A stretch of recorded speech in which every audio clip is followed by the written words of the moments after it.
This is a really interesting topic that we definitely have to talk about. So this has been a big thing within the Pulse chain ecosystem, HEX, all this stuff over the last week, and that is what to make of some HEX OG whales that are suddenly coming back into the ecosystem. And when we say suddenly coming back, what do we mean by that? Well, they may have really been here the whole time. They're still holding tokens and stuff like that. But I guess what we mean in this sense is like a visible, seeing them on Twitter again, seeing them in spaces, maybe on videos, streams, stuff like that. Obviously, we're mainly talking about Rackham Rishel, which is a name that like many people watching may not even know actually, because you got to remember with crypto cycles, I mean, things can change so drastically. Like it's a completely different market seemingly. And a lot of people don't know some of these names from the last cycle. Maybe they're not familiar with the Highest of Stakes HEX movie and stuff because he was a part of that. But he's been back recently. And you and I both just checked the stream out with like him, brother KG from Internet Money, Lit was on there. I think I'm missing another somewhat big person, but Scuba Steve. Oh yeah, Scuba Steve, who apparently is in kind of close quarters with Rackham. But so they were all on there for like a 3-hour stream last week. Rackham shared like his opinions on what he thought this ecosystem was going to do in a time frame, which I'll get to in a little bit. But he's been the main one, but we've seen people as the market has started to turn and it seems like it's safe to come out and play again, kind of, and crypto is about to be accepted by people. Trump wins the election. You're seeing people kind of come out of the woodwork. And I don't mean, this is a guy that's obviously bought the HEX ecosystem and everything over the last few years, but we're talking all kinds of people are going to be coming out of the woodwork in the bull market, which we're going to kind of get to. But what do you make of OGs kind of coming back and the timing of it, Ewok? And specifically, I do want to ask you about Rackham Rishel, because whether you have known who this guy is or you don't, and you're just like, hey, I'm just into Pulse Chain, I know what HEX is, I bought this stuff, but I don't know all these personalities from the last bull market other than the ones like Crypto Coffee and different people that have stuck around and always been a face. But kind of tell everybody a little bit about Rackham Rishel. We know he's like a pretty big mega whale.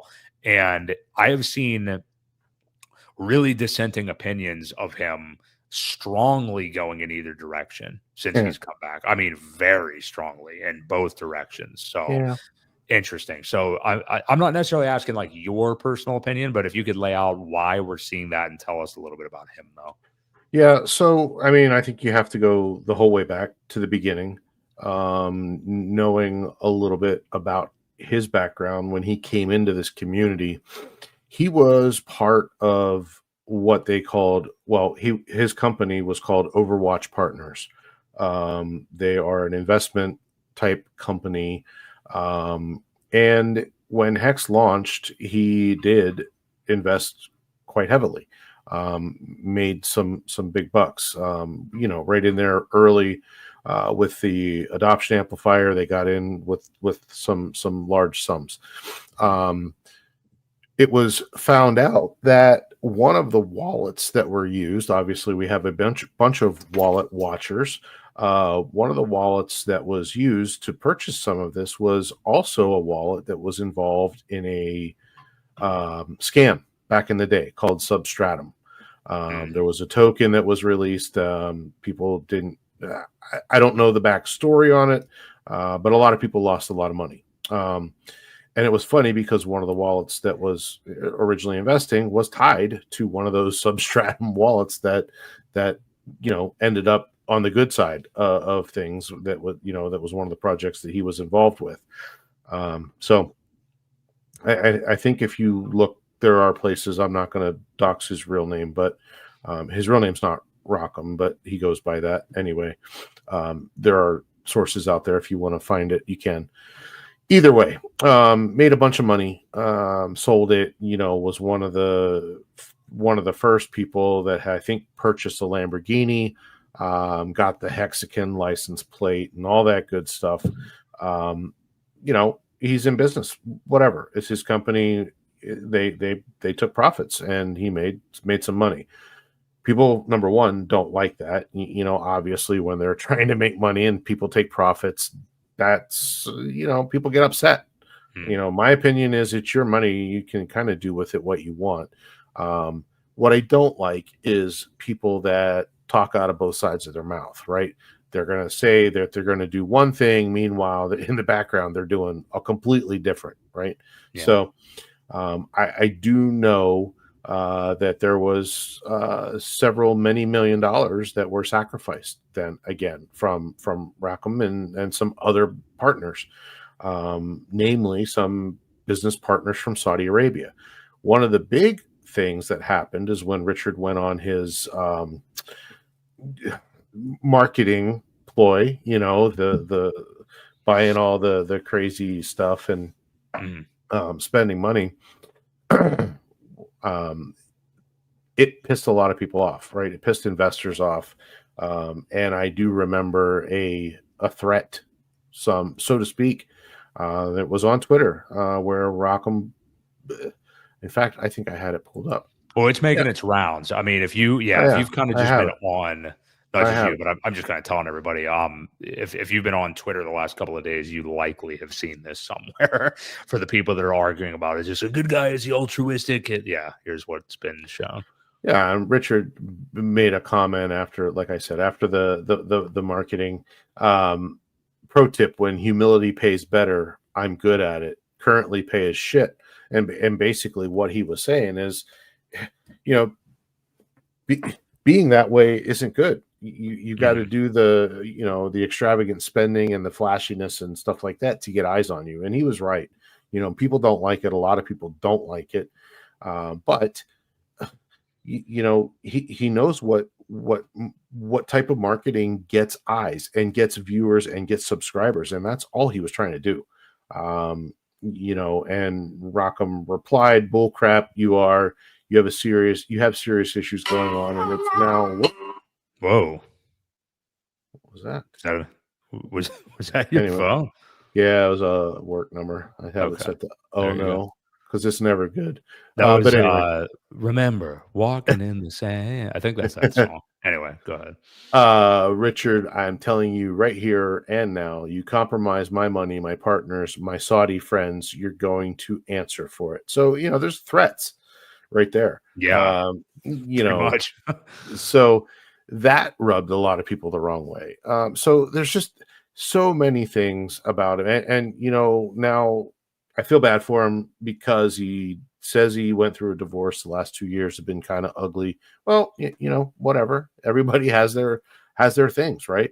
And that's why he claimed that he was gone for 2 years. Really, it was because I think there was a product where a lot of people that invested were saying, "Where's our money?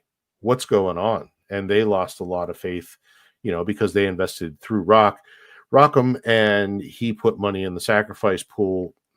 Anyway, whatever. Um, I think he was taking a lot of heat as well when things didn't come out as originally intended, and um, who knows what kind of weight that put on his relationships. But anyway, he claims he's back, and says again that one of the last things that I saw was he's talking up all these things. He's talking up HOA. He's talking up all these different community, all these little things that I should have saved it because there were a lot of tokens listed that he was saying that he was buying, right?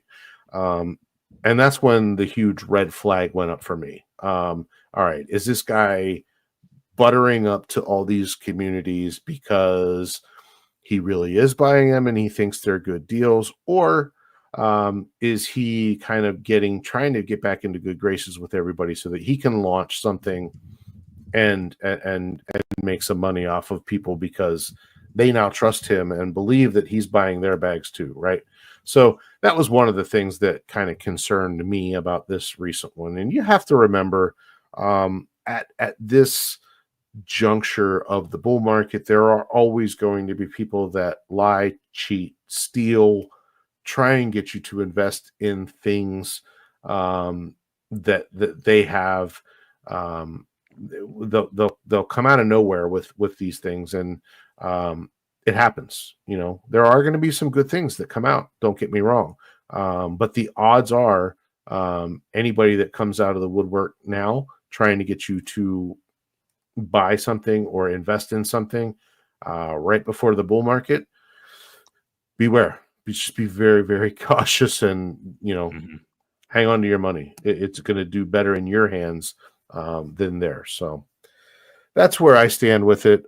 Just proceed with caution. I don't know what his intentions are. I don't know. I saw somebody mentioning that a lot of his things were removed from the Highest of Stakes movie. Yeah. They claim, or what I saw was they claim that was kind of, it just the way it worked out, that they had to cut a lot of things to make it. And he was more focused on being one of the executive producers or whatever it was. And either way, either way, Yeah. just again, just be careful. I don't know what his intentions are. I hope that he's a benevolent whale. But again, people will say that they're doing one thing and do another completely opposite while talking a good game. So Yeah. who knows? Who knows?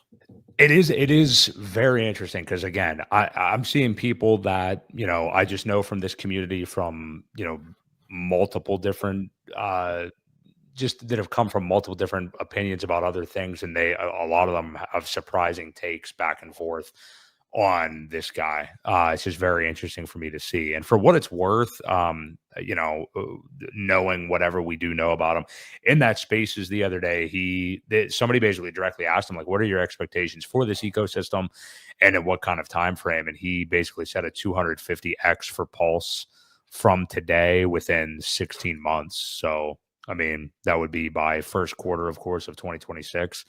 And I mean, if you're not happy with it, I don't know where he's getting that from or anything, but if you're not happy with the 250x, I would say that you've made massive mistakes with what you're investing. Yeah. But yeah, who knows? Do you have much? I don't want to put you on the spot, but I'm gonna. I mean, do you have much of an opinion on him yourself, or is it just kind of what you said already? Is it just like with anybody that kind of comes back out of nowhere, just to be careful of intentions? Yeah, no, I mean, yeah, this is kind of how I feel. I'll welcome him back, but I'm not going to invest in any of his projects if he comes out with any. I will be very cautious. Anytime a whale is in the ecosystem that has that type of influential friends, you got to welcome it, But again, watch what people do, not what they say, and that's the biggest thing. That's the biggest advice that I can give. I don't personally have an opinion one way or another. I know there are people out there that are friends with him. I think RG and he are good friends. Some people don't trust RG. So, I mean, Yeah. everybody has an opinion of everybody. They've never done anything to me personally. So, I'm one of those type of people where, I've got nothing good or bad to say, in the way of him being back. My opinion is that whales are good, as long as they're benevolent whales. But when you have, I think he said something about every time it went up a certain percentage, it was another $1 billion in his I account. did hear him say that. Yeah. So Yeah. that's how much he has now. There isn't that type of liquidity, right? I mean, he's not going to be able to exit. So it's in his best interest to stay for a long time and be one of those benevolent type people. Pull profits if there are other ways to pull profits, whether you set single-sided liquidity or even use like a liquid loans type thing where so you over collateralize by 10%. Well, 10% is probably going to be better than a market sell, right? At those type of levels. If you're talking $1 million, $2 million, $5 billion, if you over collateralize by 10%, it's way better than trying to hit a market sell on something like that with liquidity that can't handle it. Yeah. So there are ways for him to exit, but I mean, I think it would be in his best interest to stick around and watch it grow. I think he believes in it. I hope he does. But we'll have to see how he how he handles it and what he does. You know, like I said, he's said that he's going to do one thing, but you got to hold him to it. You know. Yeah.